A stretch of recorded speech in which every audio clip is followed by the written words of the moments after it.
எங்களுடைய மக்களுடைய அவலினை தொடர்ந்து கொண்டே இருக்கின்றது. இன்றைக்கு எத்தனையோ வள்ளங்களுடைய நடுத்தீவில் தரித்திருந்தாலும் அந்த படகுல ஏதாவது கும்பினியாக கடைசி வந்திருக்கலாம். இவை பார்த்துருக்கணும். தண்ணி வரையிலையா இன்றைக்கு நாங்கள் எங்களுடைய பிள்ளையோட பிஞ்சு பிள்ளைகளோட எல்லாம் நாங்கள் அவலப்பட வேண்டியது.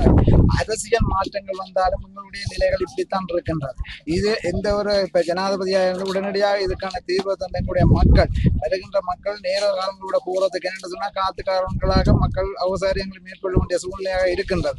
ஆகவே இந்த அரசியல்வாதிகள் தலையிட்டு எங்களுடைய நல்ல ஒரு தீர்வை பெற்று இந்த பயண கடல் போக்குவரத்துக்குரிய வழியினை செய்து தருமாறு தாழ்மையுடன் வேண்டியிருக்கின்றனர்.